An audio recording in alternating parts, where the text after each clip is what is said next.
जी जी। Mask उतारो जी में आप सबका स्वागत है। मैं पायल बिराना आज वार्तालाप कर रही हूँ साकेत जी के साथ, जो एक राइटर हैं, कॉलमनिस्ट हैं और इन्होंने एक किताब लिखी है गंजों की गोष्ठी, जिसको मैंने आज ही अमेज़न से ऑर्डर किया है। आप लोग भी सब ज़रूर कीजिएगा और फिर उसका रिव्यू भी दीजिएगा। ट्विटर पे हैं साकेत जी, उनको बताइएगा। तो नमस्कार साकेत जी। नमस्कार पायल जी, बहुत बहुत धन्यवाद इस अवसर के लिए। और ये विषय भी बहुत ही महती है और इस पे बहुत चर्चा आजकल हो रही है। और क्लब हाउस और स्पेस वगैरह के आने के बाद ये विषय और भी ज़्यादा महत्वपूर्ण होता जा रहा है। और जिस प्रकार से टूल किट्स वगैरह निकल रहे हैं, ये जो आपने सब जो विषय उठाया है हाँ, यही थी कि वो मैं विषय के बारे में बता दूँ जी लोगों को, अपनी ऑडियंस को, कि मैं आज साकेत जी से ये पूछना चाहती हूँ कि ये एक ब्रीड है, ये प्राणी है, ये इनको लेफ्टिस्ट लिबरल बोलते हैं। ये क्या है, ये क्या करना चाहते हैं, ये क्या इनका एजेंडा है, ये कौन लोग हैं, इनके बारे में बताएं, जरा हमें डिटेल में बताएं। जी। देखिए, अगर आप हिस्टोरिकली भी देखें तो 1925 से जैसे कहें तो अगर जो भारत में अगर आप कहें तो कम्युनिस्ट पार्टी की जो शुरुआत हुई तो it was all driven from Russia at that point of time. या और उनका बड़ा क्लियर उस समय मैंडेट भी ये था कि आपको जो भारत की जो स्वतंत्रता की लड़ाई है इसमें नहीं घुसना है, because they said it is a bourgeois movement है, इसका मतलब गरीबों से कोई मतलब नहीं। So it was a transnational kind of movement. इसीलिए इसका कभी भी जो भारत की जो एक राष्ट्र क्या है, एक राष्ट्र एक भूमि का टुकड़ा नहीं है, एक विचार है जो जुड़ जाते हैं और हमको आपको जोड़ते हैं और एक राष्ट्र के रूप में साथ में खड़ा करते हैं। तो उस विचार से बिल्कुल ये अलग है, इसको कोई अर्थ नहीं है। और इनका जो पूरा ड्राइविंग फोर्स जो पहले रशिया होता था अभी चाइना है, तो एक तरह से इनका जो अफेक्शन है जो देश के प्रति, हालांकि ये बार बार कहते हैं कि क्रांतिकारी जो थे वो वामपंथी थे, जबकि उसके बारे में वो कम्युनिस्ट नहीं थे। तो समाजवाद अगर आप देखें, समाजवाद तो हमारे यहाँ राइट विंग भी समाजवादी ही है। अगर आप किसान आंदोलन या किसान कानून देखें तो it is nothing but a welfare state, जिसमें कि आप कह रहे हैं कि हम डायरेक्टली किसानों से अनाज खरीदेंगे, उनको अधिक पैसे देंगे। पुराने कानून को जो आप हटा रहे हैं, जैसे पुराने कानून में नियम था कि अगर किसान अपने जो उपज या अपनी जो कॉन्ट्रैक्ट में कुछ गड़बड़ करता है तो उसको जेल में डाला जा सकता है, उसको हटा दिया। तो इस प्रकार से it is very pro poor kind of government even on the right. जो आज हम कहते हैं कि राइट की सरकार है, दक्षिणपंथी सरकार है। तो भारत के परिप्रेक्ष्य में तो समाजवाद एक अलग चीज है, लेकिन कम्युनिज्म जो है वो पर से एक बिल्कुल अलग चीज है। और ये चीज वो पहले भी थी, जब भगत सिंह ने HSRA बनाई थी तो कम्युनिस्ट पार्टी एक अलग ढर्रे पे चल रही थी उसका। अगर भगत सिंह को कम्युनिस्ट बनना होता तो वो कम्युनिस्ट पार्टी उन्होंने ज्वाइन कर ली होती, उस समय तक शुरू हो चुकी थी। लेकिन वो बिस्मिल के साथ रहे, जो कि बिस्मिल एक आर्य समाजी थी। और हाँ, उस क्रांतिकारी दल में वो रहे। और उनका समाजवाद का एक विचार ये था कि हम आजाद हो जाए और आजादी ऐसी हो कि आखिरी हाशिए पे खड़ा व्यक्ति उस तक भी आजादी के अर्थ पहुंचे। ये उनका समाजवाद से तात्पर्य था। तो अभी लेकिन क्या है कि उसको अप्रोप्रिएट करने का प्रयास होता है। वो कहते हैं कि जी भगत सिंह भी हमारे थे, चंद्रशेखर आजाद भी वो कह देंगे कि हमारे थे। तो वो ऐसा है नहीं, क्योंकि ये जो कम्युनिस्ट थॉट जो है, जो जिसको हम आज लेफ्ट लिबरल कहते हैं, it has no roots in India. तो उनका लेकिन हमेशा ये था कि बाल्कनाइजेशन कैसे हो जाए। ये भगत सिंह जी को अपने अपने अपनी आइडियोलॉजी के साथ जोड़ना चाह रहे हैं, क्योंकि ये एक रिकग्निशन चाह रहे हैं अपनी, और एक्सेप्टेंस चाह रहे हैं लोगों से अपनी आइडियोलॉजी की। जी जी, बिल्कुल बिल्कुल वही बात है। क्योंकि आप जब एक बार भगत सिंह कह देते हैं या बिस्मिल कह देते हैं तो लोगों के पास उस पे सवाल उठाने के लिए बहुत जगह बचती नहीं है। लेकिन जब आप बात करते हैं डांगे और इन लोगों की बात करते हैं तो आपको पता है कि इन्होंने अंग्रेजों से डील करी। इन्होंने बाद में भी जो नक्सल मूवमेंट चलता रहा वो चाइना से जब वो ड्रिवन होने लगा, जब रशिया ने बिल्कुल हस्तक्षेप करने से मना कर दिया, क्योंकि Russian government after 47 became closer and closer to the establishment in India. तो जब उन्होंने मना कर दिया then they started leaning towards China. और जो उद्देश्य था वो ये था कि किसी भी प्रकार ये जो व्यवस्था है इसको खत्म कर दिया जाए। इनफैक्ट जो फर्स्ट अमेंडमेंट में अगर आप नेहरू को भी पढ़ें तो इस पे बड़ी चर्चा होती है कि RSS को बैन किया गया 47-48 में। लेकिन इस पे बात नहीं होती है कि communist party itself was banned by Nehru. And जो फर्स्ट अमेंडमेंट आया था उसमें एक आर्टिकल ऑर्गेनाइजर का था, बट सबसे बड़ी जो उसमें समस्या थी और जिससे वो ड्राइव हुआ था फर्स्ट अमेंडमेंट, जिसमें पहली बार अभिव्यक्ति की आजादी पे रोक लगी थी, वो जो था वो that was driven by communist, कि जैसे ही वो संविधान बना उसके 25 दिन के बाद संविधान के आड़ लेके बॉम्बे में जो कम्युनिस्ट जो जेल में थे, दे वेंट टू कोर्ट, और उन्होंने कहा कि हमको छोड़ दो क्योंकि अब तो आपका संविधान आ गया। तो जो उनका लॉजिक है वो हमेशा जो वही रहा है कि they will use democracy to basically malign democracy and to kill democracy. तो जब तक लोकतंत्र है उसका लाभ लेते हुए वो अभिव्यक्ति की आजादी की बात करेंगे और वो सब करेंगे। और जिस दिन हो जाता है, सारी दुनिया में देख लीजिए, लेनिन को पकड़ लीजिए, स्टालिन को पकड़ लीजिए, अभी शी जिनपिंग को पकड़ लीजिए, जिसने लाइफ टाइम खुद को राष्ट्रपति घोषित कर दिया। इन लोगों के लिए दूसरों की मौत होना और डेड बॉडीज और यू नो ये सब दहशतपन होना, ये इन लोगों के लिए कोई it doesn't bother them and it doesn't shock them, that's it's part of the ideology. Because देखिए, आप इंडिविजुअलिटी को जब आप खत्म करते हैं, आप जब व्यक्तिवाद को बिल्कुल विरोध कर देते हैं, आप सबसे पहली चीज क्या कहते हैं, आप कहते हैं सबको everybody should be cut to a common denominator. तो उसमें फिर आपका किसी भी व्यक्ति का, आप जब किसी के लिए, आपका दिल कब दुखता है, जब आप किसी को एक व्यक्ति के रूप में पहचानते हैं। मैं जब आपको आज देख रहा हूँ कि ये पायल है, अगर आपको कुछ होता है तो मुझे दुख होगा, या आप मुझे मेरे विषय में कुछ सुनेंगे तो आपको दुख होगा, क्योंकि आपने मुझे एक व्यक्ति के रूप में देखा है।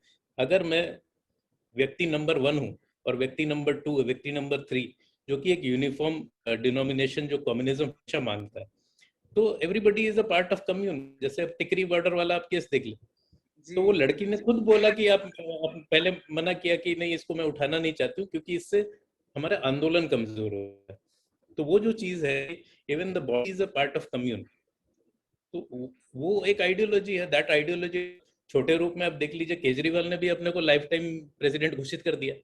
तो वो तो इंडिया के जो इथोस हैं उनके, उसके साथ उनका सिंक नहीं बैठ रहा है, इसीलिए वो अभी किनारे पे हैं कम्युनिस्ट, बट वो अलग अलग वेश बना के सामने में मेन स्ट्रीम में आने का प्रयास कर रहे हैं। मुझे ये बताएं साकेत जी कि ये मतलब राइट विंगर अगर इन ऐसे देखा जाए कि परसेंटेज वाइज देखा जाए तो राइट विंगर्स बहुत ज्यादा हैं और लेफ्ट विंगर्स बहुत कम है, पर फिर भी ये लोग अपना नैरेटिव सेट करने में कैसे सक्सेसफुल हो जाते हैं और राइट विंगर्स नहीं कर पाते हैं?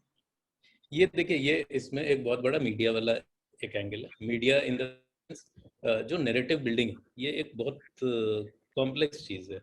और अभी मतलब कई बार इस पे अभी बहुत ज्यादा बहस चल रही है, लेकिन आप हर बार देखें, मैं हर बार ये बात उठाता हूँ। मेरी बीच में एक किसी रूम में क्लब हाउस में नुपुर से भी बात हो रही थी, मैंने वहां पे भी ये बात उठाई थी। अभी 2-3 दिन पहले राहुल रोशन का जो डिबेट था स्पेस पे, उस पर भी मैंने ये बात कही थी कि आप एक चीज देखिए, मतलब अभी थोड़ा बहुत ये हो गया है कि काफी हद तक प्राइवेट वोकेशनल इंस्टीट्यूट्स खुल गए हैं इन टर्म्स ऑफ, जैसे इंजीनियरिंग कॉलेजेस, मेडिकल कॉलेजेस, काफी लोग सीए कर रहे हैं, तो अपने व्यावसायिक शिक्षा में काफी लोग जा रहे हैं।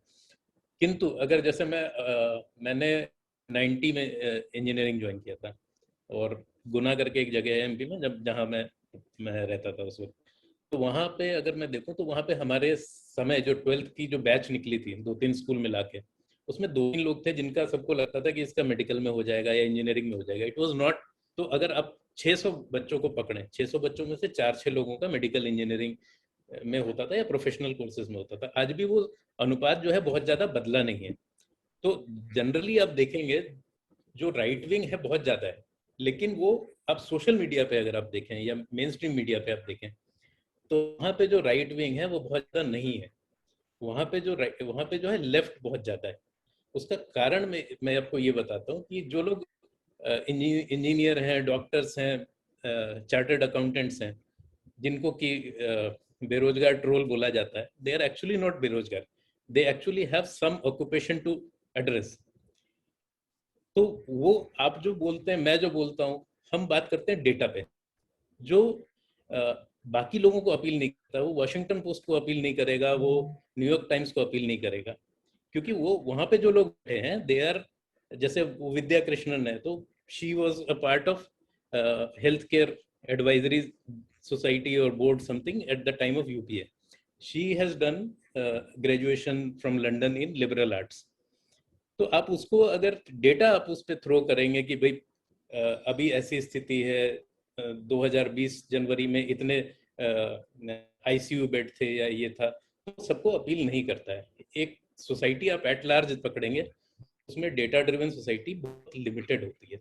अभी जैसे अभी बीच में भी बात हुई थी, लोगों ने बोला कि भाई मोर्टेलिटी रेट इतनी है, and people actually bounced at it rightly so, कि आप जो भावनाओं का पक्ष जो है साकेत जी, आप उसको थोड़ा आप नहीं छोड़ते। आगे आके बात कीजिए, फिर वो एको नहीं हो रहा। हाँ, ऐसे बात कीजिए। हाँ जी। तो मैं जो कह रहा हूँ, भावनाओं का पक्ष जो है वो अगर आप छोड़ देते हैं तो बहुत लोगों को वो चीज अपील नहीं करती है। आप फैक्ट्स पे बात करने लगते हैं तो it is like you are throwing data at people who are in a position where they are emotionally not very sound at this point of time. जैसे महामारी है, या अगर आप नॉर्मल कंडीशन में भी समझिए कि जैसे किसी की नौकरी नहीं लग रही, आप उसको बोल रहे हैं ये डेटा है भाई नौकरी का, but that person is concerned with himself. तो आपकी जो कहानियां किस तरह से बनती हैं, non fiction writing is an art. आप देखें नॉन फिक्शन राइटिंग, मैंने एक बार इस पे एक ब्लॉग भी लिखा था जिसमें मैंने वो केस कवर किया था, जो सुजीत करके एक लड़का था आरएसएस का, who was murdered in Kerala. उसमें सब जगह जो उसके बारे में छपा था, it was a one liner where it was he has been hacked to death and because of alleged links with RSS, as if it justifies it. और उसके आगे कुछ नहीं था। लेकिन उसी समय मुझे ध्यान है, बरखा दत्त का एक आर्टिकल आया था कन्हैया कुमार पे, where she has very clearly written and it is very beautifully written कि when he smiled his smile would reach his eyes. तो आप उसको इमेजिन करने लगते हो व्यक्ति को। इसी तरह उस पे उमर खालिद पे लिखा गया था, जिसमें उसको जो मार्टिन लूथर किंग वाले मूवमेंट में वो जो that lady was there who refuse to get up from the bus, उसके साथ कंपेयर किया गया था। तो वो जो चीजें हैं ना, जब आप उसको तथ्यों का मानवीकरण करते हैं तो वो चीज आपको That is छूती है lacking आपके। in right wingers way of narrating. That is what I feel is lacking, because we are mostly, if you see who are the right, I mean, I write, I am an engineer, I, but I've read a lot, so I try to make it. So वो जो subtle art of saying something that stays with people, जो चीज हम miss करते हैं वो हम personalise नहीं करते हैं किसी को। जैसे सुजीत की मृत्यु हुई तो सुजीत के विषय में कहीं नहीं लिखा कि उसके फैमिली में कौन था, उसको अपनी बहन की शादी करनी थी 2 महीने, मतलब अगर हम उस प्रकार से लिखते कि वो एक लड़का था जिसे लगता था कि मैं अपने धर्म के लिए काम कर रहा हूँ, सुबह उठ के वो मंदिर जाता था, उसे क्या पता था कि अगले दिन ईश्वर उसे वो ईश्वर को देख नहीं पाएगा, तो वो हर सुबह ईश्वर से जाके अकेले में कुछ बातें करता ये था। बहुत अच्छा पॉइंट है। इस बात को मैं भी उठाऊंगी और आगे से मैं भी अगर कुछ लिखूंगी या इस बारे में बात करूंगी तो ये आपका पॉइंट बहुत अच्छा लगा मुझे कि कहीं ना कहीं डिस्क्राइब करने में द होल इंसिडेंट कहीं ना कहीं वी आर लैकिंग, वो हम नहीं कर पा रहे हैं राइट विंग। जो कॉन्टेक्स्ट आपको क्रिएट करना होता है, जो संदर्भ आपको बनाना होता है, उसका परिवार, उसके विचार, उसके सपने, हो सकता है वो झूठ भी हो सकता है, आप इमेजिन कर रहे हैं। हाँ, जैसे इन्होंने मैं बुरहान वानी के लिए बोल दिया था सन ऑफ अ प्रिंसिपल, तो आप उसको कुछ भी कह सकते हैं, आप उसका मतलब बिल्कुल मजाक उड़ा आपने सकते बहुत हैं, सही बट बात आप पकड़ी ये है, बहुत सही बात पकड़ी आपने। इसके ऊपर गौर करने वाली बात है और साथ में इसको ये फॉलो करेंगे। देखिए मैं एक सॉल्स्टीन की एक बुक है, उसमें ही हैज रिटन कि the art of writing non fiction, उसने कुछ एग्जांपल दिया। जैसे एक एग्जांपल उसने दिया, Terrence मैकनाइस 14 years was arraigned yesterday in town court for allegedly stealing a bike belonging to a neighbor. This is a standard narrative. उसने उसको लिखा कि इसको हम अगर डिजायर इसमें ऐड कर देते हैं तो आपके मन में कैसे सिंपैथी आ जाती है। According to the testimony of his mother, Terence McNice wanted a bicycle more than anything in the world, but she could not afford to buy one. Terence, age 14, was arrested yesterday in town court for allegedly stealing a bicycle belonging to a neighbor. So you suddenly feel sympathy for the child. इतनी अच्छी तो वो बात आपने वहाँ पे Dzire, जरा भावना समझाया वहाँ पे। पर साकिब जी इस बारे में स्पेस में डिस्कस करेंगे एक दिन, आप मुझे भी लीजिएगा इसमें जी स्पेस जी मुझे श्योर। भी बताइएगा। ये इस बार बहुत अच्छा पॉइंट है ये, जो हम भी एक नैरेटिव बना सकते हैं और कर सकते हैं। अब एक और चीज बताइए, जैसे मैं आपके ट्वीट्स पढ़ती रहती हूँ, काफी मैं बहुत बढ़िया लगते हैं मुझे, बहुत इंटरेस्टिंग लगते हैं। हालांकि मैं कभी कोई लाइक ना करूं या रीट्वीट ना करूं, मतलब ये नहीं कि मैं पढ़ नहीं रही, पर आपको ये बता दूं मैं एफर्ट करती हूँ आपके ट्वीट्स पढ़ने का। मेरे को ये देखना है, आपने लिखा है एक जगह कि हर बारी मैं आपके ट्वीट्स पढ़ रही थी कि जो बीजेपी रूल स्टेट्स हैं उन्हीं में कोरोना है, उन्हीं में मतलब फेमिन आएगा तो वही है, अर्थक्वेक है तो वही है, खराब लीडर्स हैं तो वही है, करप्शन है तो वही है। ये एक ट्विटर पे मीडिया भी इसमें रोल पूरा प्ले कर रही है अपना। तो आपने आज बहुत अच्छी बात लिखी कि आप बहुत अच्छा कर रहे हैं, जो बार बार आप राहुल कंवल की किसी ट्वीट पे आपने लिखा कि बहुत अच्छा कर रहे हैं आप, कि आप यूपी और बिहार के बारे में इतना पीछे पड़ गए हैं उनके बारे में कि आपके इसके कारण शायद हमारा इंफ्रास्ट्रक्चर इन्हीं स्टेट्स का बहुत बढ़िया हो जाएगा। तो ये क्या है इन लोगों को कि ये लोग चुन चुन के यूपी बिहार, मतलब बीजेपी रूल स्टेट में जाएंगे। राजस्थान का तो इतना बुरा हाल है, मेरे दोस्त वगैरह फ्रेंड्स बताते हैं वहां पे, तो कांग्रेस रूल स्टेट। इसमें क्या है देखिए कि अब यही वो कंटेक्चुअलाइजेशन, हम डेटा थ्रो करते हैं, हम कहते हैं 80,000 लोग महाराष्ट्र में मर गए, ठीक है, और हम कहते हैं कि भाई 80,000 महाराष्ट्र में मर गए और 20,000 लोग यूपी में मरे। अब एक मृत्यु तो मतलब मैंने खुद अभी आपको पता ही है कि I have suffered a loss, so for me one death is a big enough thing and that is the same way with everybody else. जब आप डेटा थ्रो करते हैं तो आप इमोशन मिस कर जाते हैं। और इसमें एक और एंगल है, वो एक मुझे जो बहुत बड़ा एंगल लगता है वो ये है कि आज आप अगर मीडिया में देखें, मीडिया हाउस को हायर करना हो, आप आज अगर मीडिया हाउस शुरू करें, कहाँ से बंदों को हायर करेंगे? कितने मीडिया इंस्टीट्यूशंस हैं? बीएचयू में नहीं है मीडिया इंस्टीट्यूशन, आपके पास मोटा मोटा ले दे के, एक है जामिया, ठीक है, दूसरा है अलीगढ़ एएमयू, तीसरा है IIMC which is a leftist plane. तो ये 3 जगह हैं यहाँ से आप मीडिया के लिए हायर करते हैं। तो मैंने जहाँ से इंजीनियरिंग की है रायपुर से, मैं बेसिकली बिहार से हूँ, लेकिन मुझे आज भी ऐसा लगता है कि मैं छत्तीसगढ़ से हूँ। तो जहाँ आप 4 साल 6 साल पढ़ते हैं तो आप की एक विचार शैली उस जगह की बन जाती है, उसका प्रभाव आपके ऊपर। करेक्ट। तो जब आप डजंट मैटर आप राहुल कंवल हो या आप कुछ भी, जब आप जामिया से पढ़ के निकले हो या एएमयू से पढ़ के निकले हो तो आपके मन में एक जो है एक चिढ़ होती है एक पर्टिकुलर आइडियोलॉजी के लिए। और क्योंकि आपके सारे दोस्त, आपका जो एक कहते हैं ग्रुप थिंक जो होता है, वो आपको ये कहता है कि भाई इसके बारे में अगर आप इस बारे में बात करते हैं तो बहुत गलत आदमी है। तो आपको अपने सोसाइटी में अपने ग्रुप में फिट होना होता है। तो आप जब वहाँ आपकी कंडीशनिंग 4 साल 6 साल होती है और उसके बाद आप लिखना शुरू करते हैं तो आप क्या ढूंढेंगे? जैसे आप अगर बोलिए, मतलब देखिए इसमें कोई कम्पिटिटिव गेम नहीं है, it is not a competitive sport कि वहाँ पे 80 मर गए, 80,000 लोग महाराष्ट्र में मर गए और यहाँ पे 20,000 ही मरे, जबकि यूपी की पॉपुलेशन जो है महाराष्ट्र से डबल है। लेकिन आप भी जो है, मैं भी हूँ, तो मैं देखता हूँ कि महाराष्ट्र में क्या हुआ, और मैं इसलिए नहीं देखता हूँ क्योंकि वहाँ सरकार कुछ अलग है, लेकिन कहीं ना कहीं ये लगता है कि भाई अगर वो विपरीत विचारधारा की सरकार है तो कुछ गलत कर रही होगी, देखो सही क्या कर रहे हैं। जब आप देखने जाते हैं तो आपको पता चलता है कि यहाँ तो पूरा मतलब तांडव मचा हुआ है और उस पर कोई देख ही नहीं रहा है, तब उस पर करना शुरू करते हैं। लेकिन हमारे साथ समस्या क्या होती है कि हम बात जो करने लगते हैं, हम तथ्यों पे बात करने लगते हैं, और जहां आप तथ्यों पे बात करने लगते हैं आपको सबसे पहले ये बोला जाता है कि अच्छा अब आप लाशें गिनने बैठे। तो it doesn't fly that way. जो बरखा दत्त का जैसे एक मैंने आर्टिकल अभी रिसेंटली पढ़ा था जिसने एक घर के बारे में लिखा था जहाँ किसी की डेथ हुई, तो उसने लिखा था कि and the seeing machine was sitting in the centre and it was a dimly lit room and the whole family was sitting around that seeing machine, you immediately feel for the family and then you say कि फिर वो आगे बताती है वो कहाँ पे हुआ, देन शी सेज कि वो यूपी में हुआ। आपको सबसे पहले खुंदक आएगी यूपी के बारे में, you don't care about the numbers, you don't care about the efforts.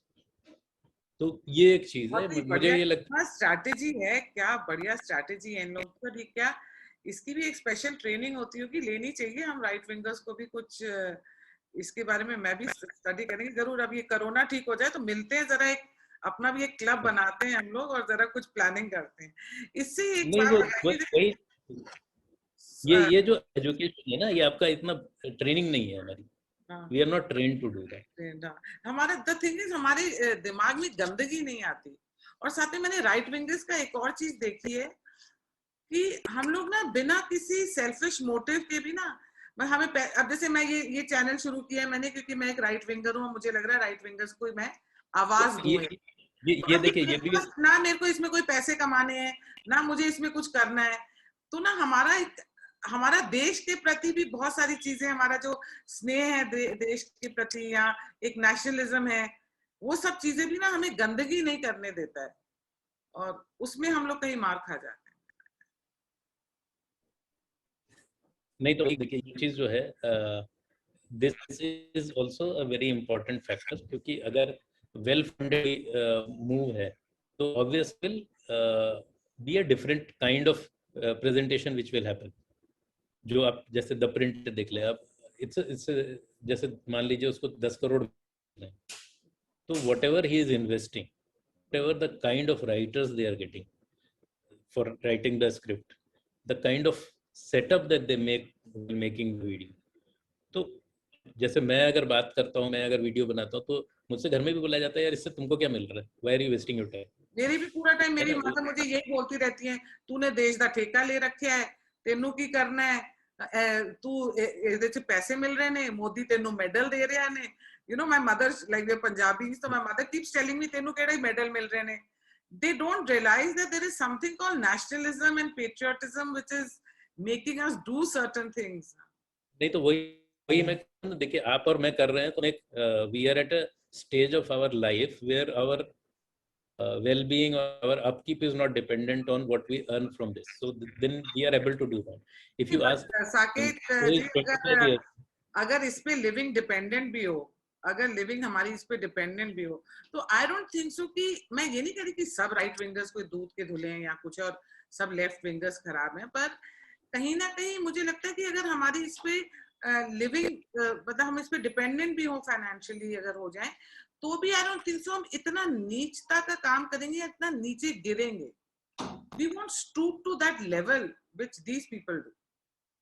नहीं तो आई थिंक वो दोनों चीजें देखिए, इट कट्स बोथ वेज, कि अगर आपकी जैसे कहते हैं ना कि जब आपके पास समस्या है, आपकी जिंदगी इस पे चल रही हो, तो देन डोंट केयर। वही कल परसों मैंने किसी बात पे किसी ने लिखा था कि for somebody from left and he said कि आई थिंक शिवम ने लिखा था ट्वीट पे कि ही गेट्स कॉट अगेन। तो मैं उस पे लिखा था, मैं इस पे एक किसी का वीडियो बहुत अच्छा था, जो पिछली बार जब फर्स्ट वेव हुई थी तो आज तक पे पूरा मेरे ख्याल से आधे घंटे का प्रोग्राम चला था, जिसमें वो बार उन्होंने बोला था कि ये केजरीवाल किचन है, और वो झंडे वाला जो किचन था उसको दिखा रहे थे। बाद में उन्होंने फिर उसको अमेंड किया जब लोगों ने ट्विटर पे प्रश्न उठाए। अब उस पर किसी ने बहुत अच्छी बात लिखी थी कि जब आप कहीं पे भी लाइव कवरेज करने जाते हैं, ग्राउंड रिपोर्टिंग, तो आप कैब करके जाते हैं, आपके पास पहले खबर आती है कि वहाँ किचन बना है, आप कैब करते हैं, जाने के पहले आप उनसे फोन पे बात करते हैं कि हमारे यहाँ will you be willing to give us interview. So it is absolutely improbable कि वो जो रिपोर्टर था उसको पता नहीं था कि ये केजरीवाल का किचन नहीं है, it is an RSS run kitchen. He new everything. इनका नेक्सस साकेत जी बहुत स्ट्रांग है, इसको बीट तो वो करना जो में तो कभी-कभी लगता है उस पे हार जाते हैं हम लोग। तो आप जो है वो आप ट्विटर पे उसको बेइज्जत कर लें। अगर मुझे 2 करोड़ मिलते हैं ट्विटर पे बेइज्जत होने के, तो मैं क्यों, मतलब why would I not go for it? मैं वही तो आपको बोल रही हूँ, comparatively I am not saying कि राइट विंगर्स दूध के धुले हुए हैं, पर कंपैरेटिवली राइट विंगर इतना नीचे नहीं गिरता है। या जैसे आपने 2 करोड़ का एग्जांपल दिया, मुझे कल अगर मेरे को बहुत पैसों की जरूरत भी होगी, मैं अपनी बात कर रही हूँ, और मुझे 2 करोड़ रुपए मिल रहे हैं झूठ बोलने के और बाद में बेइज्जत होने के, I don't think so I will do it. नहीं तो आप, वही मैं कह रहा हूँ ना, देखिए आपकी और मेरी जो लाइफ स्टेज है डिफरेंट।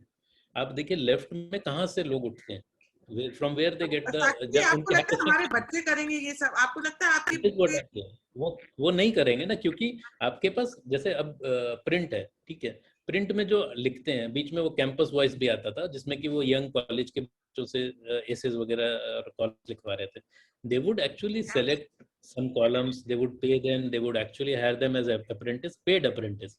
तो अगर 25 साल का लड़का है, लड़की है, वो उसको लिखने का ऐसा अवसर मिल रहा है जिसमें उसको उसके लिए पारिश्रमिक भी मिल रहा है, मानदेय मिल रहा है, और उसके साथ उसको जो आर्टिकल वो लिख रहा है उसको शशि थरूर उसको रीट्वीट कर रहा है. Obviously everybody knows Shashi Tharoor globally. आप अगर लिखते हैं, मैं अगर लिखता हूँ, it will be very rarely that somebody of let's say a stature of Swapan Das Gupta or even Kanchan would be retweeting it. He might read it, he might send you a DM that very well written, but beyond that it will not happen. तो वो जो एक जो और ये I don't know it is a strength और weakness. एक बार मैंने नेहा को भी बोला था कि the strength right wing is that it is we are like tigers, we don't hunt in groups. So our actions are not synced. That is the reason वो जो हमेशा कहते हैं राइट विंग के झगड़े क्यों होते हैं. तो वो एक दूसरे को अगर उनको बोलो ना कि रीट्वीट कर दो तो वो अपने आप नहीं करते हैं.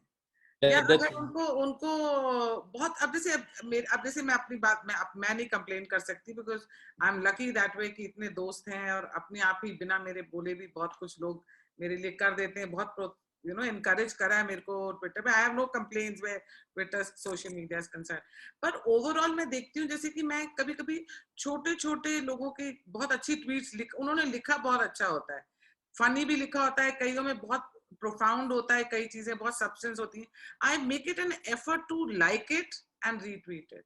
पर आई थिंक ये सब चीजें ना साकिब जी हमें स्पेस में डिस्कस करनी चाहिए and we should see to it कि हम एक दूसरे को इनकरेज करें. ऐसे एक तो इनसिक्योरिटी मैं ये कहता हूँ, बहुत लोग जो हैं, बहुत लड़के हैं जो बहुत अच्छा ट्वीट भी करते हैं. Unfortunately it takes a lot of urging to make them write an article. मैं हमको हमेशा उनको ये कहता हूँ कि आपका ट्वीट जो होता है वो एफेमरल होता है, it doesn't live for a very long time. But आपका जो आर्टिकल होता है it stays there. Somebody does a Google search, you find it there. मैं अपनी अगर देखूं तो आई फाइंड, जब मैं ट्वीट करता हूँ I don't find those tweets there. वो रहता है आपने आज जैसे था, आपको आज ध्यान है, you will forget it. But if there is an article, you will, कल भी आपकी किसी से बहस होती है, यू विल से कि एक मिनट यार मैं वो आर्टिकल ढूंढती हूँ. Similarly people are now discovering the advantage which video medium gives. मैंने अब जैसे ये चैनल शुरू किया था अपना मास्क उतारो जी, तो वो चांस की बात है कोविड ही शुरू हो गया. तो मैंने सोचा था कि पहले मैं 4-5 नोन फेसेस से करके चैनल को थोड़ा पॉपुलर करूंगी. उसके बाद मेरा बहुत मन है कि मैं जैसे कनॉट प्लेस में बैठ के बच्चों से बातें करूं और बच्चों के व्यूज डालूं और ये सब डालूं. वो मेरा रह ही गया. पर ये जैसे कोविड खत्म होगा तो प्लीज मेरे को आपकी सहायता चाहिए होगी. हम लोग जरूर संडे के संडे बना लेंगे and we must go and look for talent and उनको प्रोत्साहित करेंगे हम.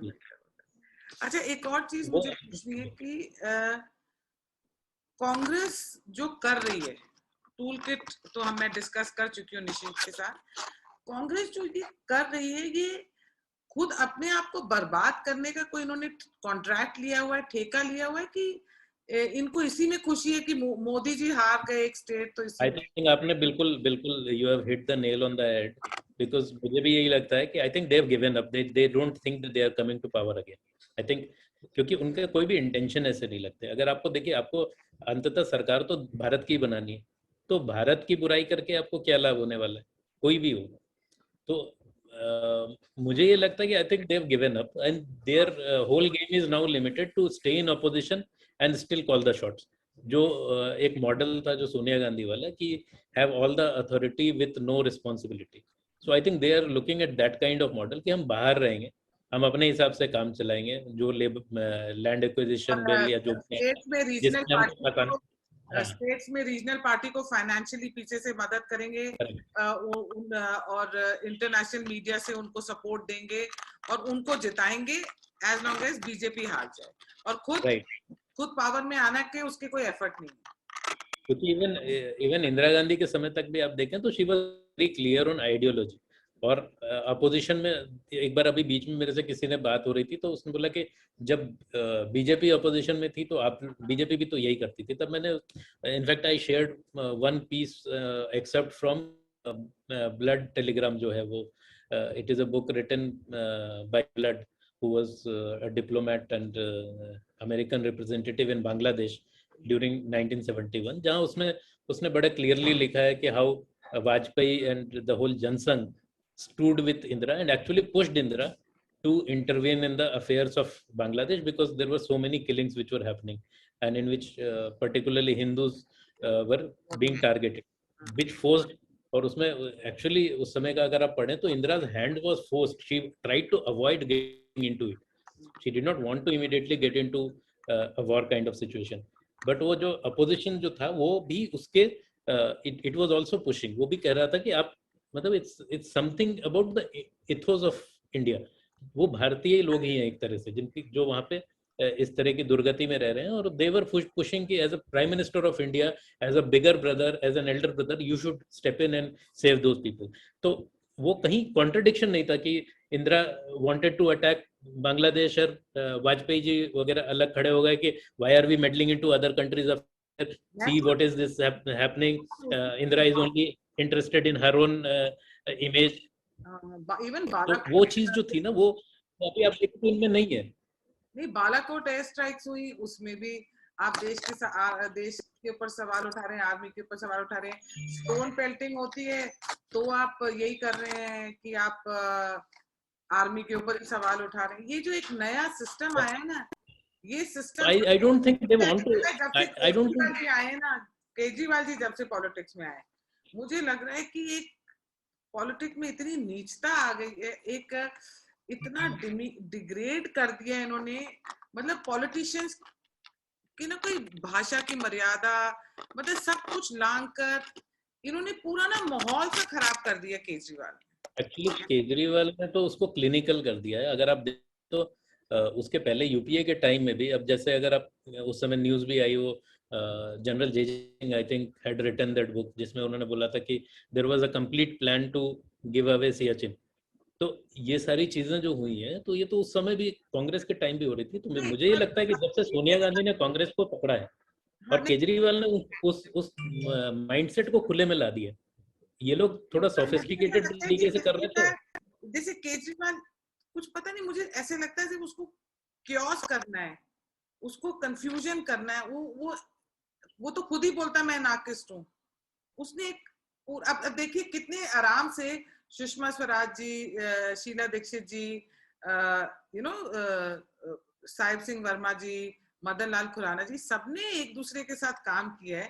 बहुत ही ग्रेस रख के काम किया है. चाहे आप ऑपोजिट पार्टीज के थे, सेंटर में कोई था, इधर कोई था, पर इस तरीके की बदतमीजी और इस तरीके की भाषा और इस तरीके की चीजें करना कि आप देश को भी नुकसान पहुंचा रहे हैं, ये तो केजरीवाल के आने के बाद ये सब, it's very sad. I think Kejriwal is a media created monster if I से. तो उसका मतलब वजूद ही मीडिया का बनाया हुआ. और मीडिया में भी अगर आप जो लेफ्टिस्ट लोगों को पकड़े, जो कि अपने मतलब जब वो मेरे ख्याल से कॉलेज में या टीनेजर रहे होंगे, तो वो सब बाबा लोग थे. जो हम लोग अगर ऑनेस्टली कहें तो कॉलेज में, इंजीनियरिंग कॉलेज वगैरह में हमने वो सब करके छोड़ दिया. इनको उस वक्त करने को नहीं मिला. They were living a sanitised life in posh environments. तो वो जो चीज उनके मन की लगी ना, वो उनको बुढ़ापे में, शेखर गुप्ता वगैरह को बुढ़ापे में ये सब सूझ रहा है कि हम क्रांति कर दें और हम मतलब पूरा जो व्यवस्था को हम ही बदल दें. और उसके लिए उनको ये एक मिल गया कि ये केजरीवाल को आगे करो. और केजरीवाल इज वेरी, तो अब वो वही चीज है जो कहते हैं कि चेहरे में आईना या आईने में चेहरा, क्या जाने कौन किसे देख रहा है. तो कौन किसको यूज कर रहा है वो पता नहीं है. तो आपको क्या लगता है कि बीजेपी अगर 2024 में दोबारा आ गई है, तो क्या बीजेपी के कभी हमारे देश में कोई ऑपोजिशन होने वाली है, लाइक जैसे कि लीडर ऑफ द ऑपोजिशन, और जैसे सॉलिड ऑपोजिशन, मतलब कम से कम 125 सीटों वाला तो कोई पार्टी होगी कि जो एक ऑपोजिशन का रोल करेगी. इसमें ऑप्शन कंफ्यूजन वाला ही रहेगा. पायल जी देखिए, इसमें कुछ कह नहीं सकते, क्योंकि देखिए जैसे बीजेपी भी जब उठ के आई तो उस समय तो लगता नहीं था कि कोई ऐसा, इनफैक्ट अगर पहले देखें आप 47 देखें तो प्रजा पार्टी लगती थी कि वही एक अपोजिशन रहेगी. वो लेकिन अचानक फेड आउट हो गई. जनसंघ था तो लगता नहीं था कि नहीं, आप मेरा साकेत जी सवाल नहीं समझे. एक तो होता है ना, चाहे 50 सीटों की पार्टी हो, ऑपोजिशन 50 सीटों वाली हो, पर एक रोल अदा करती है वो करके. मेरा मैं वही कह रहा हूँ, ये करंट ऑपोजिशन तो वो नहीं बन पाएगा, but there is always a possibility कि देयर माइट क्योस ही करेंगे कि देश की भलाई के लिए ऑपोजिशन कुछ करेगी कि सिर्फ क्योस एंड कंफ्यूजन. ये देखिए, मैं वही कह रहा हूँ, ये अपोजिशन तो कुछ नहीं करने वाला, लेकिन there is a possibility that some new opposition might come which में टुमारो आफ्टर 2024 में होगा या उसके बाद वाले इलेक्शन तक होगा, you never know. There could be some people जो आए, जो जैसे अगर बीजेपी कहती है कि हम अगली बार सरकार आएगी तो हम 6 महीने के अंदर हम जो है वो करिकुलम बदल देंगे, तो वो दूसरा अपोजिशन उठता है जो कहे कि हम 2 महीने में कर देंगे, ये सब बकवास कर रहे हैं, ये 5 साल से तो कर नहीं पाए, अब क्या करेंगे। हम कह रहे हैं, हम लिख के दे रहे हैं कि हम 2 महीने में ये आपका करिकुलम चेंज करेंगे, we will correct the history, correct the narrative. या अगर बीजेपी फॉर इंस्टेंस कहती है कि हम 370 एक साल में हटा देंगे, रादर देन सेइंग कि हम हटाने नहीं देंगे, there might be a possibility कि कल को एक अपोजिशन आए जो बोले कि ये 1 साल क्यों लगेगा, हम जिस दिन आएंगे हमारा पहला जो रेजोल्यूशन होगा पार्लियामेंट में will be to remove article 370। So there is possibility because, हाँ वो मैं कह सोचा रहा नहीं हूँ जा सकता है। जी। चलिए, आपसे बातचीत करके बहुत अच्छा लगा, और मुझे ये कैजुअल बातें ही ज्यादा अच्छी लगती हैं, या कि इतनी सीरियस डिस्कशन करने बैठ जाओ। और बहुत बहुत धन्यवाद जो आपने मेरे लिए समय निकाला। थैंक यू बहुत वेरी मच। धन्यवाद, थैंक यू।